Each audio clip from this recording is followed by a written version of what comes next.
বলো দেখি বন্ধুরা, আজ আমি তোমাদের সাথে কিসের রেসিপি শেয়ার করছি বলতে পারছো না তো? চাটনির রেসিপি শেয়ার করছি। কিসের চাটনি বলো? বাজারে যে সবজি সচরাচর কেউ খেতেই চায় না তার চাটনি রেসিপি। আজ আমি তোমাদের সাথে পেঁপের চাটনি রেসিপি শেয়ার করছি। তাহলে চলো শুরু করি। Hello friends, welcome back to Ojo and mom cooking and blogging. তো প্রথমেই আমি এখানে বেশ খানিকটা লেবুর রস লাগবে, সেটা বের করে নেব। আমি এখানে একটা বেশ বড় সাইজের লেবু নিয়ে নিয়েছি। এখন বাজারে বেশ বড় বড় পাতিলেবু উঠেছে, তো রসালো পাতিলেবু নিতে হবে, যেটাতে অন্তত 3 থেকে 4 টেবিল চামচ রস পাওয়া যায়। তার থেকেও বেশি লাগতে পারে, মানে পেঁপে যতটা বড় বা চাটনি তোমরা যতটা করবে সেই অনুযায়ী কিন্তু রস লাগবে। তো আমি এখানে একটা ছোট সাইজের পেঁপের চাটনি করছি, সেই জন্য একটা বেশ বড় সাইজের লেবু নিয়ে নিয়েছি, যেখান থেকে আমার 3 থেকে 4 টেবিল চামচ রস আরামেই হয়ে যায়। একটু আধটু বেশি হলেও ক্ষতি কিছু নেই। এবার প্রয়োজন 1 চা চামচ মতো আদার রস। সেই জন্য আমি 1 ইঞ্চি আদা ভালো করে গ্রেটারে গ্রেট করে নিয়ে চিপে চিপে রস বার করে নেব। যদি আদা বাটা থাকে, সেই বাটা আদাটা একটা ছাকনার মধ্যে নিয়ে ভালো করে চিপলেও রস বার হয়ে যাবে। এ দেখো, এখানে আমি ভালো করে আদা থেকে রস বার করে নিচ্ছি। যদি অল্প হয় তাহলে সামান্য একটুখানি জল দিয়ে আবার একটুখানি চাপলেই অনেকটা বেশ রস বার হয়ে যাবে। এই দেখো, এখানে আমি একটা ছোট সাইজের পেঁপে নিয়েছি।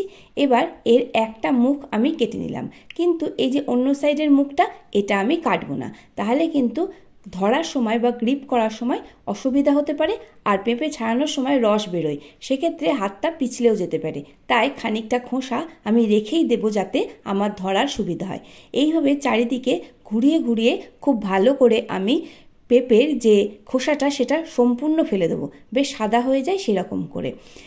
আর আমি এখানে চাকু ব্যবহার করছি, ছুরি ব্যবহার করছি, তোমরা চাইলে বঁটিও ব্যবহার করতে পারো, তাতে কোনো অসুবিধা নেই। তো এখানে আমার সমস্ত পেঁপেটা ছাড়ানো হয়ে গেছে। এবার এটাকে ছোট ছোট করে পিস করে কেটে নেব।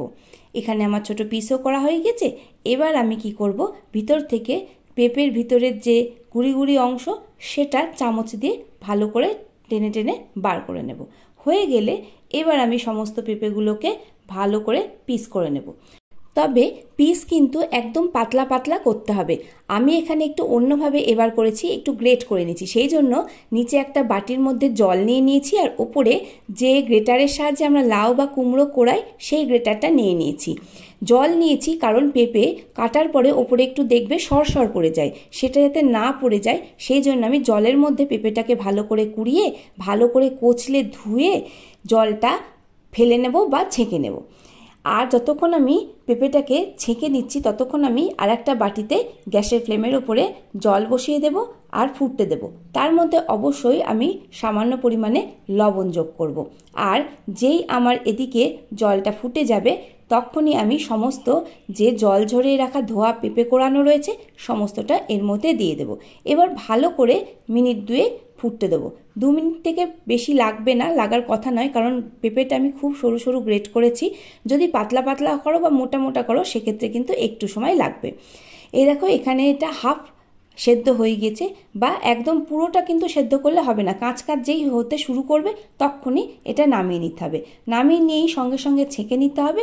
ছেঁকে নিয়ে যে জলটা থাকবে সেটাও একটু প্রেস করে করে বেশ চিপে চিপে হাতে ফেলে দিতে হবে। দেখাচ্ছি তোমাদের।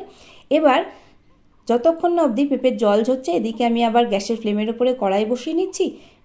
আমি এখানে মেজারমেন্ট কাপের 1.5 কাপ চিনি প্রথমে ব্যবহার করছি, আর 1.5 কাপের চিনির সঙ্গে আমি দিয়ে নিচ্ছি হাফ কাপ জল।